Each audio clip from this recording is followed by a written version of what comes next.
Algimantas Juknevičius. Alvydas Matulka.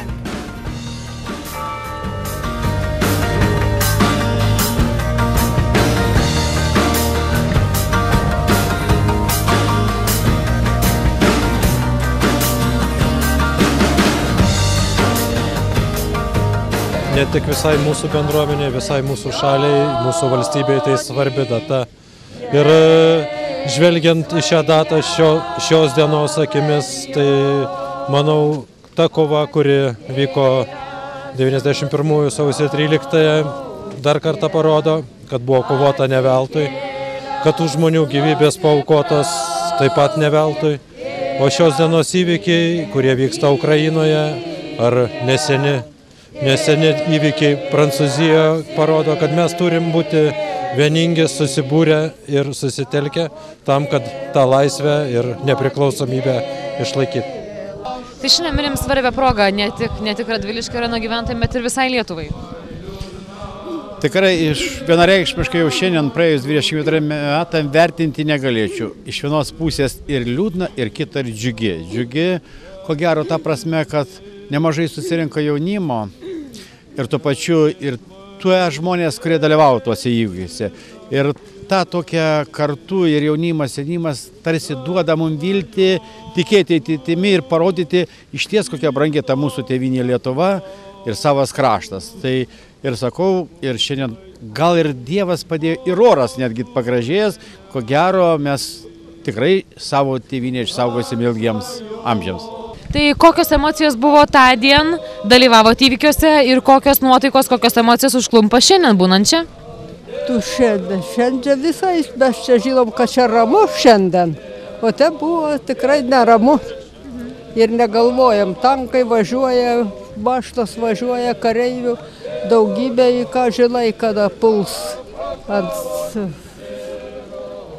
Bet buvom visi taip nusiteikę, kad mes turim atstovėti, turim tą užlaikyti, kad mūsų nesunaikytų, nes buvo tūkstančiai žmonių te. Per naktis mes sėdėjom prie laužų, kūrenom, šildėmės, supranti, žmonės nešė maisto produktus, arbatą nešiodavo, stovėjom. Taip pat aš paskui buvau ir, kai juos 16 laidojo visus į Antakalnio, tada tiesiog buvo suvažiavus turbūt visa Lietuva. Pilna gatvė, kai pradėjo nuo katedros, tai iki pat Antakalnių kapinių. Ir kapinėse te pilna buvo žmonių. Tai šiandien, sausio 13, ką jums reiškia asmeniškai? Asmeniškai ką reiškia? Man reiškia, kad mes iš nebereikalo stovėjom, visi kovojom, kad mes turim laisvą Lietuvą.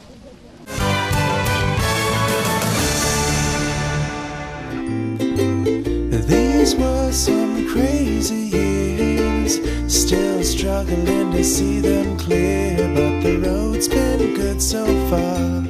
Might as well shoot for those stars while we're here. Šitą parodą suruošta kartu su ką tik atsikūrusiu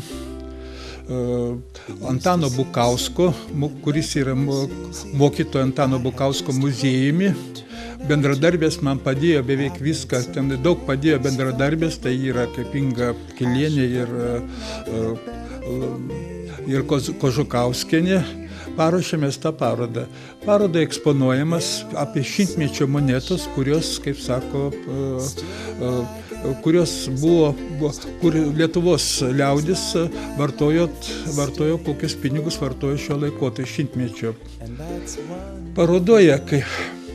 Parodoje jį prasideda nuo 1900 metų ir baigėsi čia paskutinėmis, žodžiu, dabar toms euro įvedimo.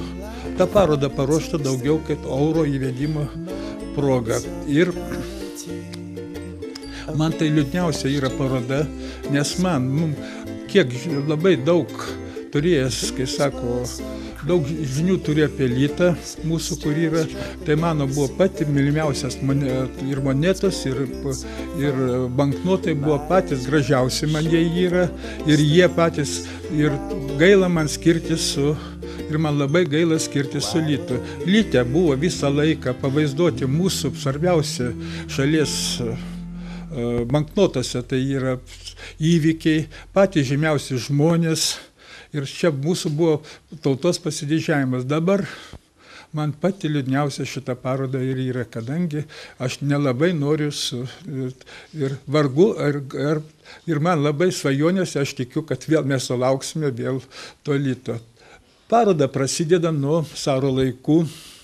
Sara, kiek žinau, neprasideda nuo caro laikų, prasideda nuo ankstyvesnių laikų jinai.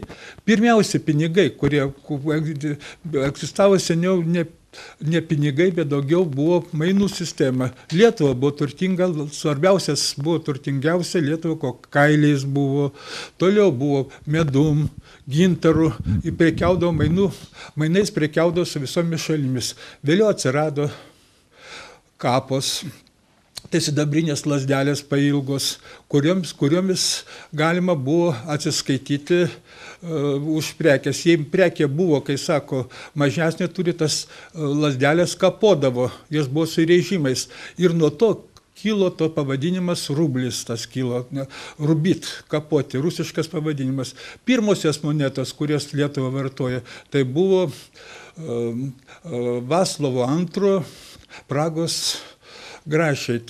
Jos gana ilgą laiką Lietuvoje buvo vartojamos.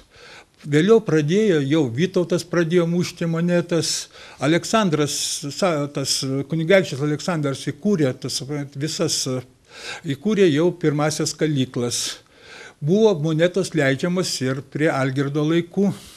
Tai 1295 metais su rusišku pavadinimu kitoje pusėje pečat, o antroje pusėje buvo simbolis toks ieties galas. Vėliau Lietuvai atsirado kunigaikščiais, kiekvienas Lietuvos karalius norėdavo, kai sako, išleisti savo pinigus ir atsirado jau mūsų pinigai. Pas gražiausias, kas išleista yra, tai buvo Žygimanto Augusto Portugalas. Ir tas Portugalo, tai viena gražiausių monetų yra, kaip sako, Europoje jinai. Toliau vystės Lietuva šimtmečius, nuo 1825 metų priklausė Rusijos valdomai teritorijai buvo ir buvo įvestas griežtai vartojami tik rusiški rubliai, kai sako. Jos vartojo maždaug iki 1916 metų jos vartojo tos rublius.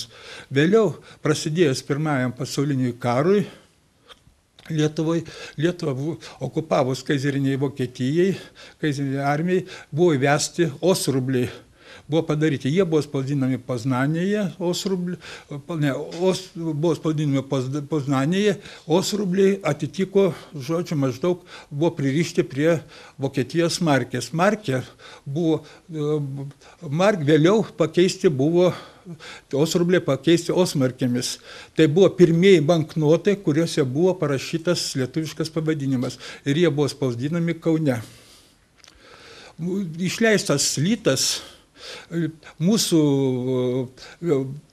norint išleisti, kaip sako, savo pinigą valstybei, po 18 metų reikėjo, kai sako, turėti atsargas, aukso atsargas. Jie sukaupė tik tai maždaug sukaupė tas atsargas apie 22 metus, įkurtas buvo Lietuvos bankas, valdytojas buvo labai žymus, kai sako, bankininkas Jurgutis, buvo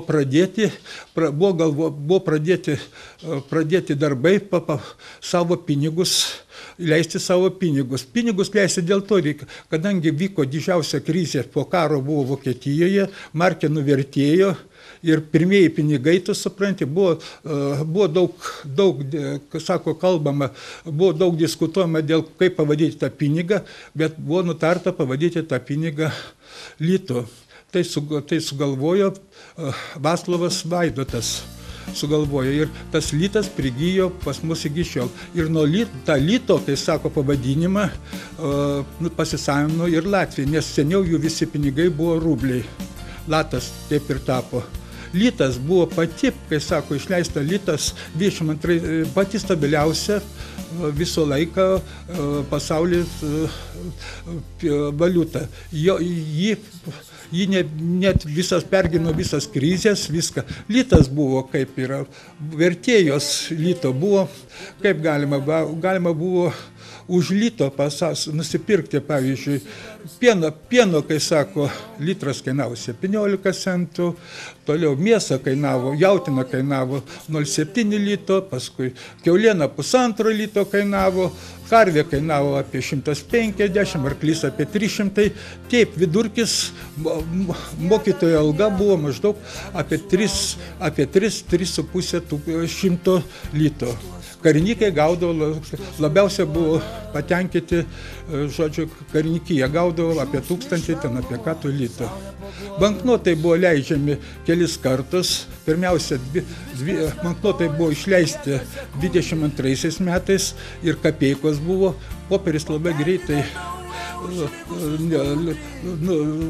žodžiu, sumenko, nes vartojant jį suplyšo, buvo sugalvota leisti metalinis tas monetas 25 metais pasirodė pas mus metalinės monetos. Jos gana gražios, gamino jas Anglijoje, vėliau papildė, gamino ir Lietuvoje prieš galą jos, vėliau 36 išėjo Vytauto moneta 10 litų, vėliau išėjo ir monetos su Smetonos atvaizdu. Ta moneta buvo išleista dar kitokia, su 2 litais su Smetonos atvaizdu, bet Smetona buvo labai nepatenkintas, kad jis taip sumenkytas buvo prieš tos. Tada buvo išleista vėl 10 litų labai graži moneta, kuri yra pati vertingiausia dabar mūsų, kai sako, senoviniai, buvusi tarpukario Lietuvoje. 400 metais užėjus neokupavus sovietams, pasikeitė ilgą laiką lietuviai jokių būdų nenorėjo skirti su litu. Maždaug dar kokie kelis mėnesius, šit ne metus, jie kursavo litas, kartu tas rublis, červonsas kursavo, bet kovo mėnesį 41 buvo griežtai jau pradėta reforma rusų, kai sako, ne rusų, to sovietų, kad tos litą pakeisti rubliu. Bet atėjus užpuolus prasidėjus Antram pasauliniui karui, atsirado reismarkės. Reismarkės prilygo taip pat kaip ir buvo leidžiamos mūsų, kai sako, kraštų daugumoj, jos prilygo jų Vokietijos, jų pačių valstybės savo vertė buvo kaip ir tokios pat kaip ir Vokietijos. Bet tačiau tuo momentu kursavo ir kiti pinigai Lietuvoje. Po karo taip pat vėl atėjo pas mus, kai sako, vėl atėjo červonsai ir rubliai. Man, pavyzdžiui, pragyventi teko 7 skaitas tų monetų. Viena vokiška, 4 tu supranti tas rusiškas skaitas banknotų pinigų keitimasi ir paskutiniu atveju 2 kartus teko pragyventi ir lietuviškų monetų keitimasi, tai vagnoriukus ir dabar vestus jau vietoj vagnoriukų litus.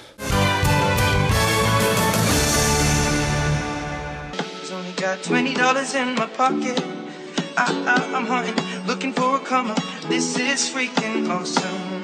Now I'm gonna pop some tags. Only got $20 in my pocket. I'm hunting, looking for a come up. This is freaking awesome. Now I'm gonna pop some tags. No diggity, about to bag it up. I'm gonna pop some tags. No diggity, about to bag it up. I'm gonna pop some tags. Tai persikėlėte į naujas patalpas. Tai kokios pirmos dienos, pirmos savaitės čia?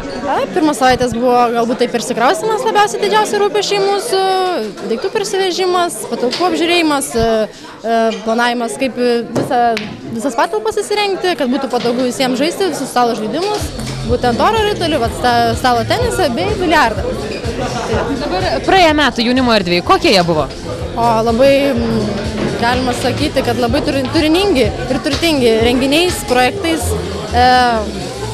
įvairiomis veiklomis, nuo lauko veiklų iki patalpose vykstančių visokių užsiėmimų, renginių, paskaitų bei visokių diskusinių vakarų bei kino vakarų. Prisimenant pirmosius žingsnius ir žiūrint šiandien į visą kolektyvą, kuris vienyje jaunimo erdvės, žodžiu, kas labiausiai džiugina? Džiugina tai, kad tie, kurie ateina, jie dažniausiai ir pasilieka pas mus. Jaunimas nori eina, domisi veiklomis, veržiasi į stovyklas, prašo, kad iš anksto užrašytume kur nors, ieško visokių prieėjimų, kad kuo daugiau sudalyvauti visur. Tik aišku, reikia labai įdomiai pateikti veiklą. Dabar šie metai, kokie patys didžiausi planai, kokios idėjos galvoje sukasi? Didžiausi planai tai turbūt kuo daugiau padaryti projektinės veiklos, įgyvendinti kuo daugiau veiklų, kurios dar nebuvo šiais metais ar praėjusiais metais mums pažįstamos. Stengiamės kuo daugiau įsitraukti į visokias Erasmus Plus projektinės veiklas, kad bendradarbiauti su užsienio šalimis, su tenai gyvenančiais jaunimiečiais. Dabar laimėjot Norvegijos projektą ir iš tiesų solidi suma. Tai už tos pinigėlius, sakė, žadat pirkti inventorių, ar ne? Tai ką ketinat įsigyti už tas lėšas? Nuo naujų taip pat stalo teniso stalų, taip pat ir biliardas. Tokios pagrindinės priemonės, kurios ir buvo praeitais metais. Tik ties, aišku, bus naujos. Su mažylė čia, jaunimo erdvėse, ką čia veikiat? Aš dažniausiai tai būnu su vaiku, kol nemiego, taip tai arbatos atsigeriu, ar taip pabūnu su draugiam ir panašiai, linksmai iš tikrųjų čia. Kodėl traukia jaunimo erdvės? Kaip čia pasakius, vis geriau negu išeini ten į miestą, prisidirbti, atsiprašau, o vis geriau ateini čia, pažaidi, nei alkoholio, nei ten policijos, nei nieko nereikia, suprantat, vis tiek užsiėmimas šiek toks ir gerą naudą išeina. Tai galima sakyti, kad tai saugi aplinka ir tau, ir tavo mažylį? Taip, labai saugi aplinka iš tikrųjų. Ir be to, kai tiek daug žmonių ir suprantat, ir vaikas, kai užaugs, jeigu dar dirbs ir vaiką čia vėliai įsivalankyti. Nes čia iš tikrųjų, kol sesė neparodė, tai žinokit, aš galvojau, kad čia visai neįdomu ir panašiai, bet kai sesė parodė, pradėjau lankytis, iš tikrųjų labai smagu čia. Čia linksma, yra žaidimų, kaip matot, bet linksma su draugais, kompanija. Tai čia galima sakyti ir saugesnė aplinka, negu šiaip gatvėse šliupot, ne? Tai būtent, saugesnė.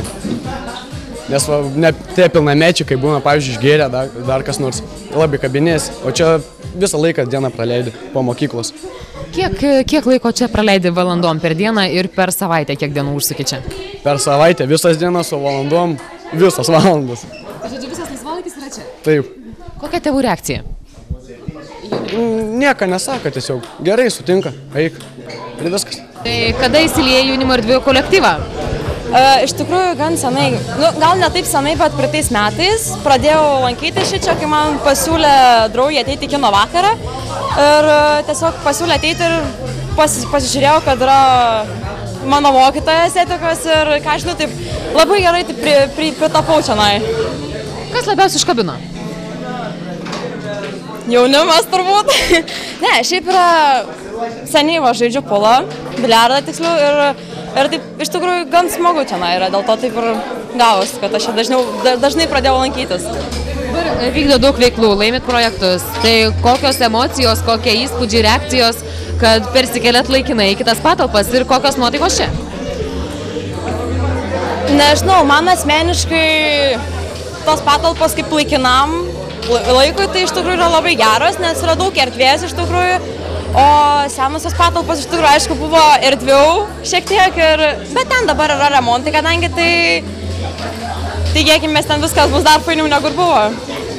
Ką patartum tiems ar tiesiog kaip pakviestum tuos, kurie dar dvėjoja, praverti jaunimo erdvių duris? Net nežinau, ką pasakyti. Iš tikrųjų, čia daug jaunimo, labai gerai visi sutarė. Labai viskas čia faina tiesiog ir tikrai siūlyčiau ateiti. Jau antrą savaitę mes čia esame. Labai ačiū kultūros miestuose, Radviliškio miesto kultūros centrui, kad paskolino tas patalpas, mes nuomojame dabar. Ir jau yra antrą savaitę, kai mes čia gyvename, įsikrausime dėl remonto, nes laimėjome labai didžiulį projektą, norvegišką projektą. Ir plečiamės, remontuojamės, plečiame materialinę bazę, inventorių, žodžiu, tobulėjame. Šiek tiek apie tą projektą, kurį laimėjot. Apie šį projektą plačiau papasakotų mano kolegė.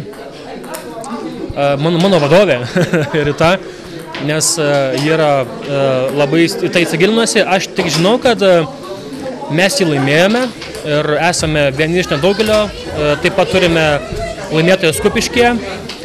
Sulauksime ekspertų iš Norvegijos, kurie mums pasakos apie darbą su rizikos grupės jaunimu. Taip pat skleis savo patirtį, tai čia bus kovo mėnesį laukiame ekspertų.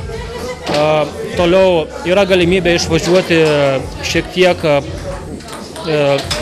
kaip gyvena patys Norvegai, jaunimo centruose pamatyti. Ir taip pat laimėjome lėšų remontui, inventoriui ir jaunimo erdvės filialo Šeduvoje atidarymui. Laimėta suma, apytiksliai, maždaug kiek? Laimėta suma yra didelė ir aš nenoriu meluoti ir nemeluosiu, nes iš tikrųjų tikslios sumas nežinau, bet jie yra pakankamai didelė ir solidi. Taip. Pirmos dienos naujose patalpose, ar viskas tilpo, kokie sunkumai, ar vien tik džiaugsmai ir galbūt dabar jaunimas noriau renkasi, ne? Na, vieta yra patogesnė čia be abejo, nes yra pats miesto centras, parkas, aplinkui pilna visko ir laukia yra vietos ir turime langus labai gerus, kuriuose matosi, kas vyksta. Ir kai yra dabar šalta, mato geriančios arbatą jaunimą arba lošiančios tenisą, daugiau užeina žmonių. Tai yra žymiai patogiau negu buvo. Ir galbūt toks dalykas yra, kad dabar tik ruošiame dar vieną patalpą, kur bus kino vakarai žiūrimi ir bus tiems, kurie nori būti ramiai. Nes kaip matote, dabar čia yra visko labai daug ir visi yra vienoje krūvoje. Kurie nori ramiai pabūti, stengiasi rasti ramų kampelį, bet nežinau, viskas yra faina, viskas yra gerai. Labai gera vieta, labai ačiū žmonėms, kurie paskolino tą vietą. Ačiū vadovams, kurie mumis rūpinasi ir moko už elektrą ir kitus dalykus. Viskas telpa, viskas gerai. Šiandien susirinkom paminėti vietos veiklos grupės 10-mečio ir pasidžiaugti pereitų metų įvykdytais projektais. Kokie projektai įvykdyti patys stambiausi, kokie didžiausi nuveikti darbai? Visi projektai daugmaž yra vienodos reikšmės ir vienodos svarbos, visi labai reikalingi kiekvienam regionui. Jų sumas siekia nuo 70 000 iki 180 000 ir kai kurie ir daugiau, iki 250 000 litų. Bendra suma įvykdytų projektų kokia? Bendrai mes per visą strategijos laikotarpį įsisavinom 9,5 milijono litų. Dabar prisiminkit tuos pirmus metus vietos veiklos grupės vykdomos veiklos ir dabar. Tai kaip pasikeitė grupė? Paties grupės išaugo kokybė. Tai mes žinom, kas tai yra strategija, kas tai yra prioritetai, kas yra priemonės, kas yra veiklos sritis. Toliau mes išmokom planuoti. Mes žinom situacijų analizę darome. Mes mokam išgryninti idėjas, kurios reikalingos ir svarbios tam regionui, tame kaime ar šitam regionui. Mes mokam tą idėją įvilgti į programą ir programai numatyti lėšas šitai priemonė įgyvendinti. Patys pagrindiniai vietos veiklos grupės tikslai ir uždaviniai. Gyvenimo kokybės gerinimas Radviliškio rajono kaimo vietovėse. Tai būtų pagrindinis tikslas strateginis ir visa, kas susiję su juo. Tai ir viešoji infrastruktūra, ir alternatyvi veikla žemės ūkio veiklai, ir visa, kas telpa į šitas priemonės. Kiek žmonių vienyje? Mes dabar vietos veiklos grupė vienyje 42 kaimų bendruomenės. Jos dengia visą rajoną ir visus kaimus, kiek tai yra rajone. Kokie patys didžiausi planai šiems metams? Šių metų planas pats pagrindinis, tai sukurti naujam finansavimo laikotarpį 2014-2020 metų, 15-20 metų, reiškia vietos plėtros strategija Radviliškio rajonui. Vis tiek kažkokie projektai, apie ką galvojat? Va tiesiog darbais, pavyzdžiais, ką ketinat nuveikti? Jeigu pirmajame etape mes galvojam apie statinius, infrastruktūrą, tai antrajame etape galvojam apie veiklą, apie infrastruktūros įdarbinimą, apie moterų įdarbinimą, jaunimo išlikimą kaime, apie socialinę atskirtį, apie skurdo mažinimą. Tai visa, kas tas susiję, verslumas, visa, kas susiję su šitais veiksniais bus tinkamas pareiškėjam, reiškia, naujoje programoje. Labiausiai džiugina, kad žmonės vis tiek suprato, galbūt iš pradžių nemokėdami, bet žengdami į priekį, kad pačių iniciatyvą galima labai daug ką padaryti. Ir iš tiesų gyvename Lietuvoje, savo kaimiškose vietovėse. Ir niekas kitas už mus nieko nepadarys, jei mes patys nerodysim šito noro. Tai aš manau, žmonės suprato, kad norint galima labai daug ką padaryti, susitvarkyti, ne tik pastatus, bet viešasias erdvės, pagaliau ir padėti kažkam tai šiokį tokį versliuką įsisteigti. Aš suprantu, kad pradžioje turbūt buvo labai sunku, bet dabar, ateinančiam jau laikotarpį, 14-20 metų, aš manau, kad kaimo bendruomenės, vietos veiklos grupės iš tikrųjų tos pinigus įsisavins dar geriau ir dar tikslingiau, jau tikrai žinodami, ko nori, ką gali padaryti, ne vien tik į pastatus, ne vien į infrastruktūrą, bet jau į paslaugų kūrimą, paslaugų sukūrimą kaimo vietoje, kurių negali sukurti ir negali turbūt teikti pati savivaldybė, o kaip priminėjo ponas Romas Kalvaitis, verslui tai yra neįdomu, nes verslas visada žiūri pelno.